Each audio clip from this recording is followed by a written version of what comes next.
So, and as your homework, we are going to read one more page and we are going to do exercises. And again, as your homework, I will ask you to retell me this page. But you don't need to retell it in your own words. Да, иногда мы пересказываем своими собственными словами, и когда мы пересказываем своими собственными словами, это немножечко другое упражнение. Тогда мы тренируем просто свободную речь, тогда мы тренируем с вами просто способность выражать мысли своими словами. В этот раз нам нужно совсем другое упражнение, наш акцент на грамматике. И поэтому в качестве домашнего задания, да, мы сейчас всю основную часть сделаем с вами в видео, и в качестве домашнего задания вам нужно будет на диктофон записать мне пересказ этой странички, ну точнее той странички, которую мы делали в основной части. Сейчас мы с вами прочитаем еще одну страничку. Но вам не нужно пересказывать еще раз своими словами, да, потому что мы здесь тренируем другое, мы тренируем здесь грамматику. Поэтому в этой страничке выберите основные предложения, которые передают основной смысл, но обращайте внимание на те предложения, особенно на те предложения, в которые вы сами так бы не сказали, и которые вы поняли, и хотите запомнить, и хотите внести в свою речь.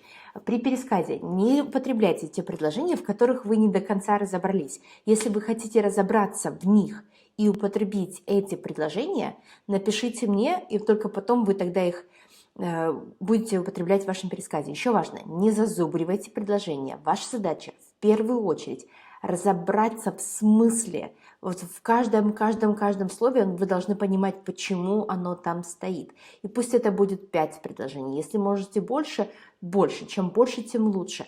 Но ваша задача понять каждое every single word, да, каждое слово в этом предложении, и тогда употреблять их в своем. Опять же, да, это будет практически заучивание, но мне важно, чтобы вы не ставили себе целью заучить предложение, но ставили себе целью понять каждое слово. Итак, давайте еще приступим к чтению одной странички. So, he said nothing but frowned and did not encourage me to enter. He said nothing.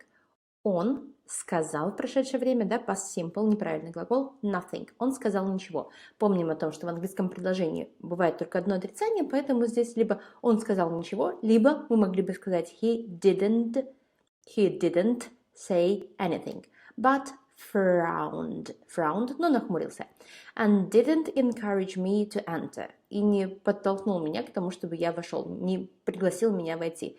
Did not encourage, помним, что если did, то глагол в первой форме, me to enter, что сделать, войти, инфинитив здесь нужно. After a while, после некоторого времени, after a while, это устойчивое выражение, так его прямо запоминаем. After a while, however, однако, вводная конструкция выделена запятыми, he decided to invite me in. Он decided, решил, почему здесь to invite me in? После decide, что нам требуется? Инфинитив. He decided, что сделать, пригласил меня. To invite me in. Joseph, take Mr. Lockwood's horse. Почему здесь Mr. Lockwood's s стоит? Потому что это у нас? Это притяжательный падеж существительных. Да, мы после слова добавляем апостроф и s, после того слова, кому принадлежит, то есть лошадь принадлежит мистеру Локвуду. He called, and bring up some wine from the cellar.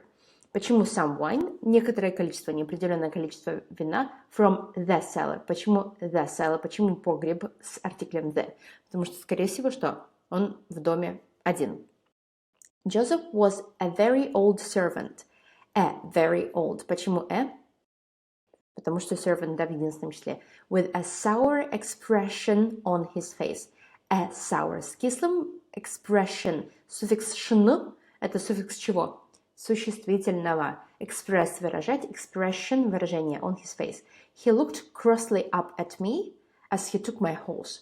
He looked. Суффикс ed. Past simple. Crossly. Как? Суффикс наречия. Сердито. Up. At me. Look at me. Помним. Посмотреть на меня. As he took my horse, как он взял мою лошадь, то есть он два коротких действия. Он посмотрел на меня в тот момент, когда он брал у меня лошадь. God help us, a visitor. God help us, да, повелительное наклонение. Начинается обращение к Богу, да, God help us. И дальше глагол в первой форме. He muttered to himself. Он пробормотал to himself, самому себе. Perhaps, возможно, there were no other servants. There were. Что это такое? There is, there are. Имеется, есть. There were. Это имелось в прошедшем времени. No other servants. Никаких других слуг. I thought. Think, thought. Да? Прошедшая форма, глагол. Think во второй форме. And it seemed that Mr. Heathcliff hardly ever received guests. Hardly ever, практически никогда received guests. Получал гостей. Но hardly ever это у нас и так отрицание, поэтому второго отрицания здесь не может быть в английском языке. То есть, еще раз напоминаю, одно отрицание предложения мы переводим на русский язык. Казалось, что у мистера Хитклифа практически никогда не было гостей. И еще смотрим. It seemed, казалось, да, при переводе на русский язык мы здесь не используем подлежащего, поэтому нам нужно it. It seemed that. His house is called Wuthering Heights. Его дом is called. Опять, что тут такое is called? Is, да, это у нас глагол to be в каком времени? И в каком числе? Настоящее время, единственное число, и called, глагол с суффиксом ed. Это пассивный залог, да, дом называется. The name means a windswept house on a hill. The name means. Глагол mean обозначать с суффиксом s. Да, имя обозначает снесенный ветром дом на холме. And it is a very good description. Шн, суффикс тион. Это суффикс чего? Суффикс существительных. A very good description. Почему a стоит? Потому что у нас существительное в единственном числе, перед ним определение. The trees around the house do not grow straight. The trees around the house. Почему the trees? Потому что те конкретные деревья, которые растут вокруг дома. Do not go straight. Они не растут straight, как прямо, but are bent. Опять у нас подлежащее trees, это же к нему относится сказуемое. Are bent. Bend, bent, bent. Что здесь за грамматика, грамматическое явление? Are bent. Тот же самый пассивный залог, но согнуты by the north wind, северным ветром, the north wind, which blows over the moors every day of the year, который идет с moors, это поросшая мхом болотистая местность, every day of the year, blows, да, дует каждый день. Fortunately, the house is strongly built. Дом is built. Опять, что это у нас? Пассивный залог strongly, наречие стоит между is и built, and is not damaged, и не повреждено even by the worst winter storms. Что такое the worst? Это превосходная степень прилагательного какого? Самый худший, да, прилагательного bad. К счастью, дом сильно, то есть крепко построен и не повреждается даже самыми с худшими, но имеется в виду самыми сильными зимними бурями. The name Earnshaw is cut into a stone over the front door. Is cut. Что это у нас опять за грамматика такая? Это пассивный залог. Вырезано, высечено. Into a stone, в камне. Почему здесь a stone стоит? Потому что у нас? Это значит, что имеется в виду один какой-то кусок камня. Over the front door. Почему the front door? Это входная дверь, значит, но она одна в доме, поэтому и the стоит. So, and I think that this part is not very difficult, so you simply need to open the brackets and put the verbs in the correct tense, or finish the word by writing the suffix. Да, либо нужно открыть скобочки, поставить глаголы в нужном времени, либо дописать суффикс. Поэтому я думаю, что вы здесь легко справитесь без меня. Хотя иногда тут еще прилагательные могут быть в нужной форме. Смотрите внимательно. So,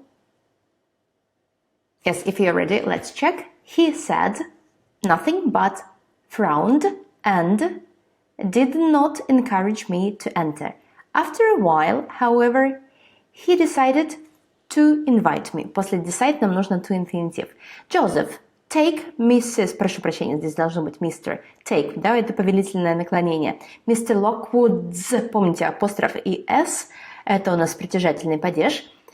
Lockwood's horse and bring up Какое-то количество вина. Some wine from the cellar. The cellar, подвал. Joseph, прошедшее время, was a very old servant with a sour expression, выражение существительное. He looked crossly up, посмотрел на меня, at me, as he took my horse. Действия совершились одновременно. Два коротких действия. Посмотрел и взял. God help us, a visitor, or, да, суффикс or, суффикс существительного. He muttered to himself. Perhaps there... Там было множественное число посетителей. There were no other visitors. Я подумал, I thought, прошедшее время. And seemed that. И казалось, помните, нам нужно безличное местоимение it. And it seemed that Mr. Heathcliff hardly ever received guests. His house called Wuthering Heights. И здесь дальше у нас идет настоящее время, поэтому мы употребляем называется, его дом называют. Пассивный залог в настоящем времени is called Wuthering Heights. The name, имя обозначает, the name means a windswept house on a hill. The house, and it is good description, единственное число, a very good description. The trees around конкретного дома, the house, не растут прямо, do not grow straight, but они согнуты ветром.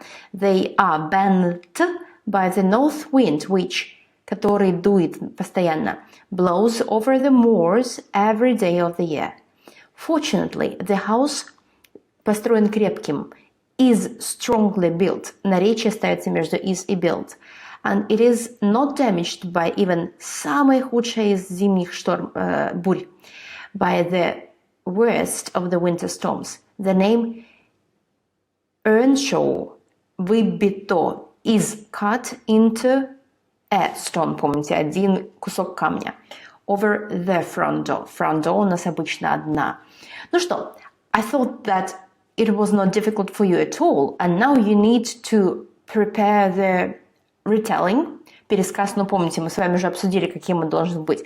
Выбирайте основные предложения, вам главное понять и в голове прям проследить грамматику каждого предложения. Вы должны понимать, почему вы говорите то или иное слово, либо должны наперед думать, какое слово вам здесь понадобится. Не зазубривайте предложения, нам нужна логика. Пусть лучше вы сделаете 2-3 предложения, 5 предложений, но вы чтобы четко понимали, почему здесь каждое слово стоит. So I wish you luck, и я жду ваших голосовых сообщений в чате. Bye-bye, see you very soon.